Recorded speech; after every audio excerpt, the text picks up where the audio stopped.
যেই পাহাড়ের মধ্যে আমার নবী যেই কুরআনটা পাহাড়ের মধ্যে নাজিল করলে পাহাড়টা থর থর করে কাঁপতো, আমার নবী আপনার নবীর উপরে এই কুরআনটা নাজিল করেছে সূরা আলাকের 5টা আয়াত।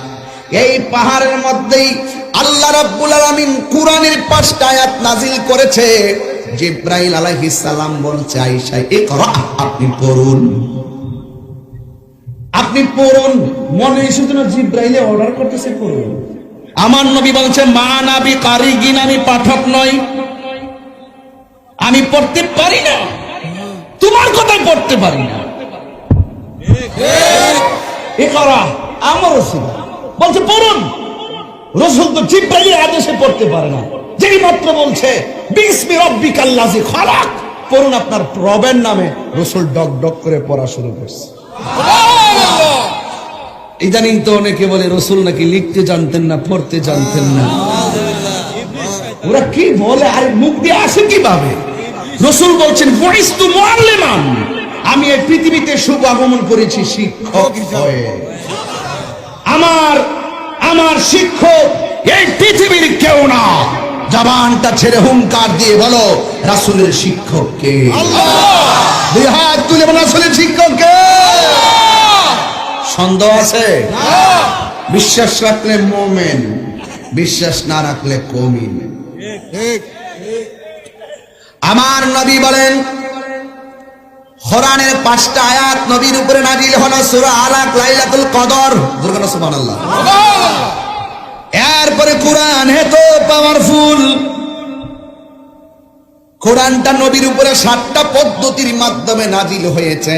একটা পদ্ধতি হলো সরাসরি জিবরাইল আসছে, আর একটা হলো ঘুমের ঘরে, আর একটা হলো ফেরেশতার সুরতে, আর একটা হলো ঘন্টা ধ্বনির ন্যায়। এইভাবে নবীর উপরে কোরআন নাজিল হয়েছে। যখন আমার নবীর উপরে কোরআন নাজিল হলো, আমার নবী বলে, ইয়া খাদিজা জাম্মিলুনি সাম্মিলুনি, আমাকে তুমি কম্বল দিয়ে ঢেকে দাও। কোরআন বড় পাওয়ারফুল কোরআন। এই কোরআন যিনি ধারণ করেছেন, ওই রাহমাতুল লিল আলামিনের সিনা মুবারকটা কত প্রশস্ত তা সহজেই বোঝা যায়। কথা বলেন ঠিক কিনা? এই জন্য যুবক ভাইরা আমার, নবীর উপরে যখন কোরআন নাজিল হলো, নবীজি জমিনে পদার্পণ করে নিচে নেমে মানুষের মাঝে বললেন, ও আমার আল্লাহর বান্দারা, আমার আল্লাহ আমার উপরে কোরআন নাজিল করেছেন। কাফেররা বলতেছে এটা আপনার বানানো। নাউজুবিল্লাহ। সুন্নিরা নবীর পক্ষে কথা কইলে যে একদল কইব এটা বানানো, এটা তো নতুন না, এটা তো হেরার দাদার অভ্যাস। কথা কোন ঠিক না বেঠিক? স্বয়ং নবী বলে কোরআন আল্লাহর কালাম, আর এরা নবীরে বলতেছে এটা তোমার বানানো। নাউজুবিল্লাহ। কোরআন কি নবীজির বানানো নাকি আল্লাহর কালাম? আর কার কালাম?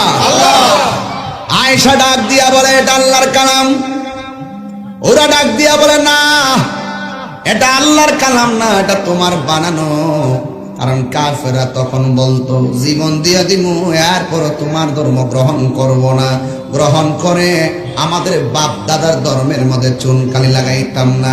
এখনো দেখবেন সমাজে কিছু গোলাপন আছে, যতই সত্য কথা বলেন, জিজ্ঞেস করলে তুমি এটা মানো, কয় না মানতাম না। কয় কেন? কয় আমরা হুজুর কইছে।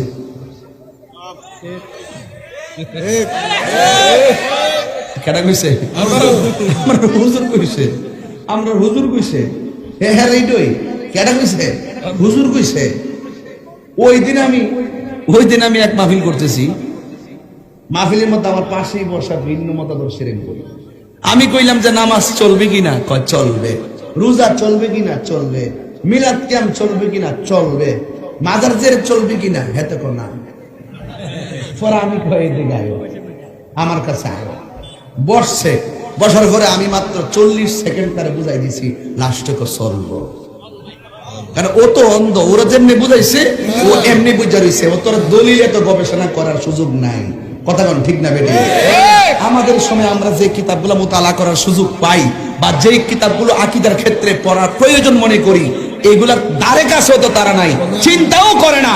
ওরা চোখে যা দেখে তাই বলে, কিন্তু এই চোখের পরেও যে আরেকটা চোখ আছে এইগুলো সম্পর্কে তাদের ধারণা নাই।